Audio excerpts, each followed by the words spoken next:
Day off ko kaya magraran ako ngayon. Tatakbo ako hanggang mapagod ako. So, samahan niyo ako and let's go!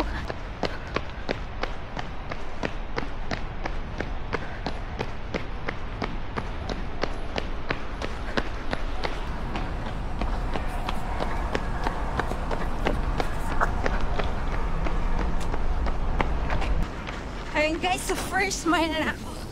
Grabe, it's 9 degrees Celsius ngayon dito sa Hong Kong. Tapos, lakas ng hangin. Pero kaya yan. So, ito yung view.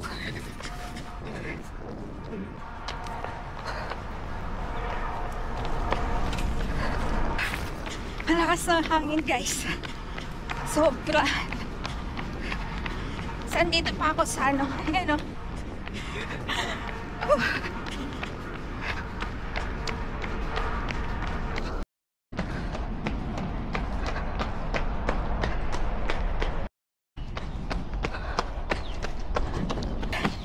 Second mile.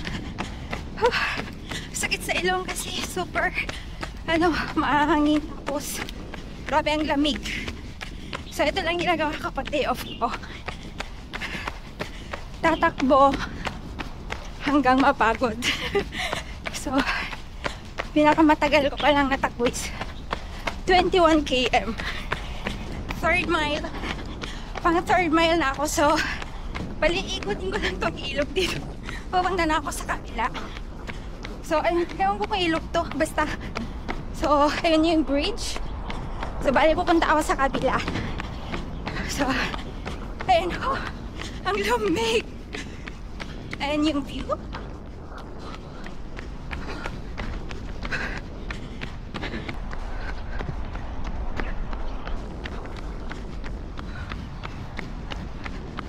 So ito guys, malapit na sa Maon siya. So galing ako ng Taiwan. Ayun, saan doon ako sa kabila kanina. So dito na ako sa kabila. Mainit na. Mainit na guys kasi pagod na ako. Hindi pa ako pagod.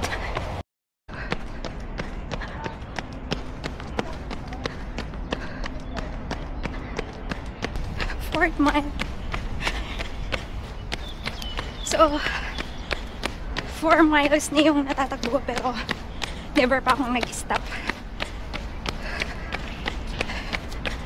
So usually nag-stop lang ako pag nagsi-CR ako, ganun. So pag hindi naman, di talaga ako nag-stop hanggat di pa ako natatapos, ganun. So ayun lang, ito yung view.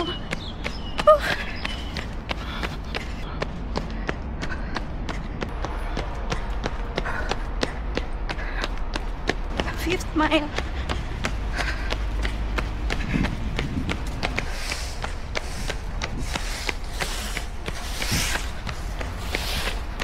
Sixth mile na ako. 6 miles na yung nakatakbo ko. So, di pa ako nag-stop guys. Kaya pa.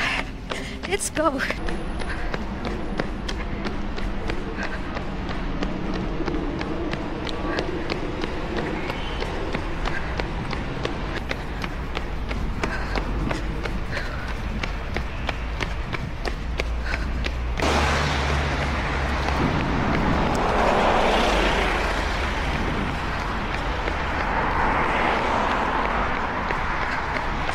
Seven miles na ako.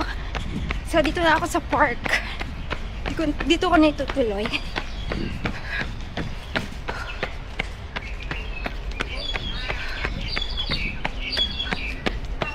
So, 7 miles na tinatakbo ko guys. And, di pa talaga ako nag-i-stop.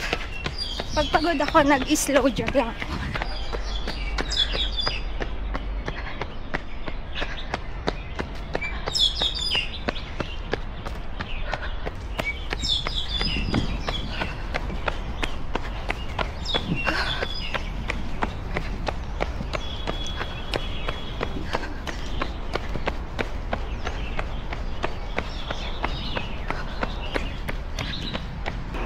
Kapagod ng paakyat.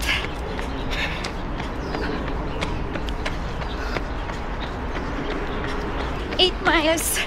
So, naka 8 miles na ako, guys. So, malapit na akong matapos kasi ito lang yung route eh.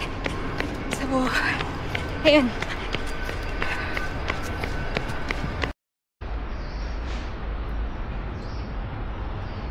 Ayun guys, tapos na ako. 8.29 miles ako. So, hindi ko alam kung ilang kilometers. So, convert ko pa siya mamaya.